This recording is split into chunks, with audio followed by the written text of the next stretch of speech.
Hi friends, Mindy here. Today I'm going to be making a little pocket-sized journal using this Gingham Foundry collection from my mind's eye.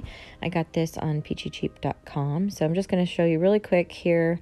I have some journaling cards and some ephemera pieces, a 6x8 paper pad, and a book of I think 6 pages of stickers. So the first thing I'm going to do is open up this paper pad, and I'm going to select the papers for my little journal here. So this is a 6x8, like I said, and it's oriented vertically. But obviously my journal is going to be horizontal. So I'm just going through and picking out some of these patterns that will work in either direction. So there are some, like this one here. I'm kind of trying to figure out if this says how heavy this cardstock is, because it's pretty thick. It is a pretty thick cardstock. So anyway, like this pattern paper here, the front side would work, but the back side, the little leaves are kind of all oriented in one direction. And so it wouldn't really work for me personally in my journal, having it sideways. That might not bother you, but for me, that would drive me crazy. So anyway, these are the pages that I ended up selecting. I think I have 7 in total with what's going to be the title or the cover. And then these are the back sides. So I'm just going to take these now and cut off that white strip up at the top. Some paper pads have like a perforation up at the top. These set doesn't, so you just have to trim that off, which there's a line on there for you to follow, so it's not difficult to do. But so I'm just trimming those down, and then now I am using my scoreboard here, and I'm scoring them at 4 inches to make my little pocket size. I don't know if that's technically a pocket size journal, but it's just a small journal. I don't know what the actual equivalent would be. But anyway, as you can see here, these papers are kind of like popping open. And so what I'm going to do is take my bone folder and really crease these down really well. And that will just make them sit a little bit neater, and it'll make them close a little bit better. So I'm just making sure everything is really tight and all of the pages are really nestled into each other, because I'm going to be punching the holes in there. So I have my little clips to hold everything in place, and just again, before I start punching a hole, just making sure everything is in there really tight. So I have a heavy duty awl. I like this awl for this kind of project because, like I said, these papers are super thick, and so even 7 pages would be probably more than my other little awl could handle. But so you could definitely measure this. I'm going to use a 3-hole pamphlet stitch. So I'm poking a hole in the middle. And like I said, you could measure this if you want to. I'm just going to do this all by sight. I'm not that particular about it, especially for what this is going to be. And then from the bottom, I'm coming up maybe 3/4 of an inch to an inch from the bottom and down from the top. And those will be my binding holes. I'm just making sure that my awl goes all the way through. And then I pulled out some different threads. The one that I would prefer to use is the ones that are in my hand right now, which are waxed linen. But they just don't really match as much as I would like them to for this journal. So what I'm going to be using is this hemp cord instead. And so I'm going to use this cream colored one, and I'm measuring about 3 lengths of the height of my book. 2.5 is actually long enough, even with some left over, but I wanted some extra long strings on mine, so I just cut a little bit extra. And then I'm just threading this needle here, and I noticed as I was pulling this through that part of this hemp cord is starting to fray a little bit, so I'm just going to take some scissors and trim that off, just so I don't have any problems when I'm actually binding this. So if you had like a beeswax candle or something like that, you could definitely run your thread. If you don't have like waxed thread, you could run it through like a candle and it will have the same effect. That's a trick if you're having it, if it's difficult to go through the paper. And then what you saw me do just then, I start from the inside and go to the outside, but I decided I wanted my ending like the long strings to be on the outside of my book this time. So I'm just reversing the process. So instead of starting from the inside and going to the out, I started on the outside, and then I went to the inside, and then I up to the top hole, and then all the way down to the bottom hole, and then back out the middle. And then it's just a basic, like I said, 3-hole pamphlet stitch. And then right here, because I'm leaving those strings on the outside, I wanted to make sure that they were about the same length. So I'm just kind of adjusting the strings, kind of pulling one through and making everything tighter, and then just adjusting and adjusting so that I get these to be roughly the same length. They're not exact, but it's okay. And then I'm going to make sure everything's tight on the inside, and I'm going to tie my knot, my square knot here on the outside, just making sure that each of these ends is on either side of that middle string.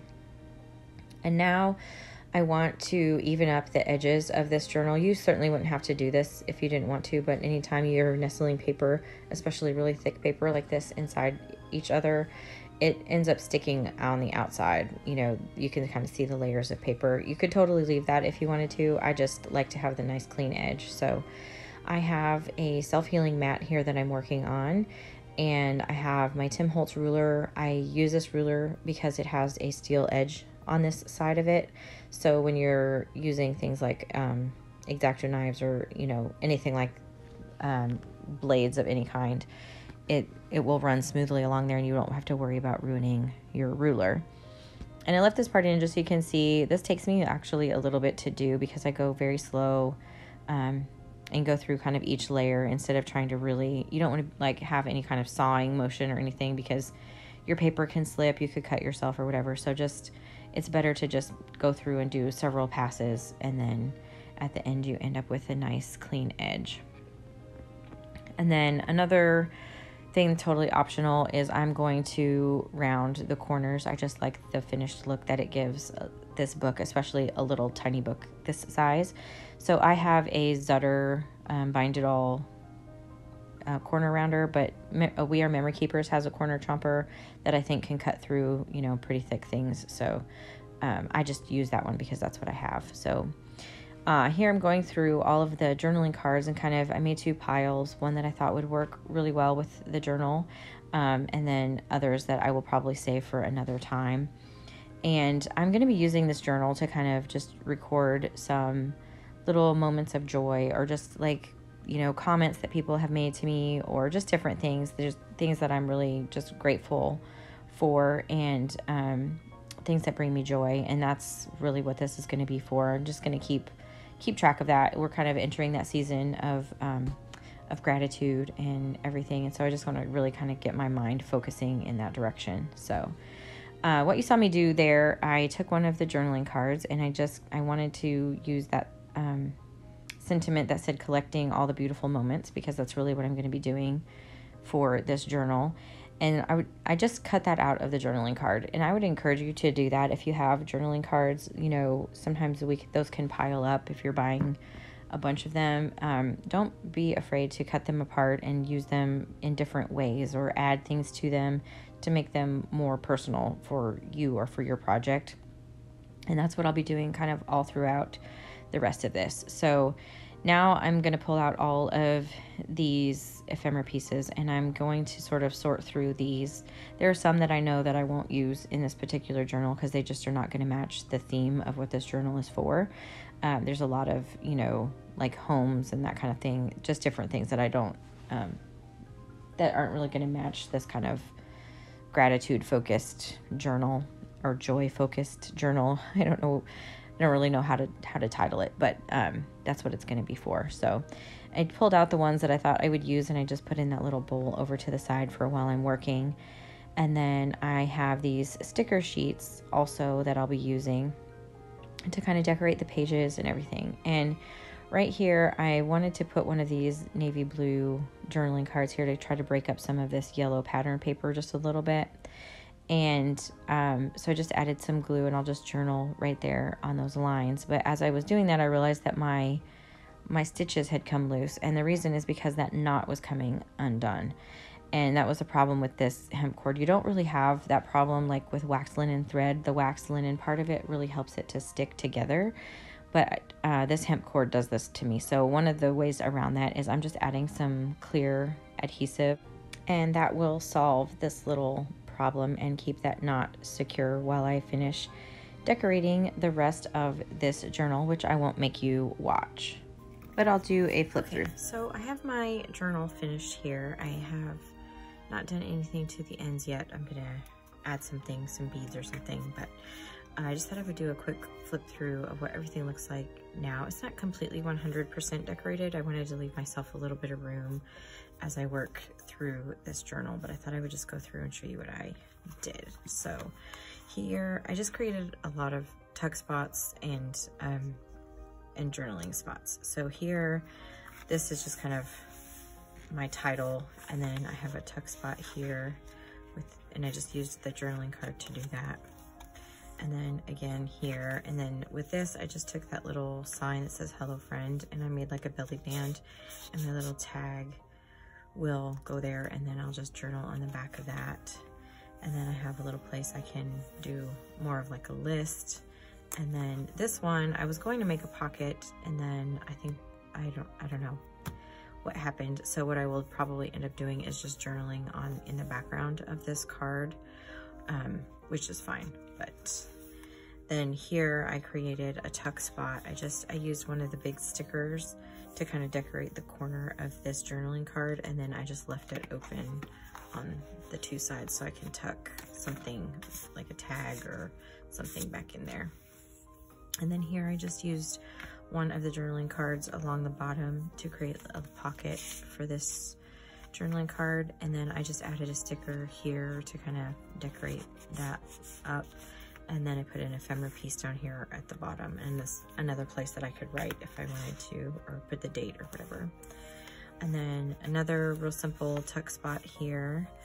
And then I just added a sticker on this journaling card just to kind of give it some more interest, kind of break up the background a little bit. And then I can journal on the back, and it just tucks in this corner here. And then just added a sticker there. This is actually a journaling card that I took and I just cut diagonally just to make this little pocket. And then these are 2 pages that I feel like they need some decoration, but I'm gonna wait until I actually journal on them. This is a tuck spot here, and then I'll just journal here and then add some embellishments when I get to this page.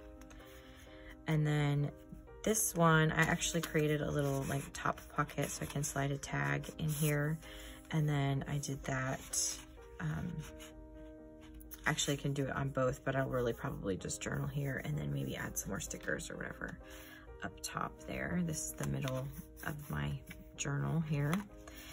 And then here again, I just created another tuck spot. This is that other piece of that card that I cut diagonally in half. And then actually what I did here is I used the pattern paper that came with this collection, and I just made a journaling card. So that's probably what I'm gonna do for a lot of these little tuck spots, is I'll make another journaling spot. You know, some of those papers weren't really oriented so that I could make them fit in terms of making a book, but I can definitely use them for journaling spots if, you know, just cutting them down. So I can get several journaling spots out of it that way. And then I'll just decorate this eventually as well. And then I think this ended up actually being one of my favorite pages. This was just one of the ephemera pieces, and I put a sticker on it. And this was one of the stickers. It was a real long piece, and then another little sticker here. So, and then here I used, was one of the really big ephemera pieces, and I just glued down part of it, and then I left it open so that this little tag could nestle down in there, and then I can journal on that tag. So I'll probably be doing a lot of journaling on like tags, or I might make some tags out of the pattern paper, and then journaling spots. I actually only have, I think these are the only 2 journaling cards that I have left out of the kit. I used most of them in here. And then this is another one of those cards that I made out of the pattern paper, And this was an ephemera piece I just used to make a tuck spot. This is almost like a little frame. So I left this part open, and then I'll put something back behind there. And then once I've done that, then I can glue it down all the way. And I just added a leftover sticker from another page, and I had trimmed it off, and I just needed a place to stick it, so I just stuck it up there.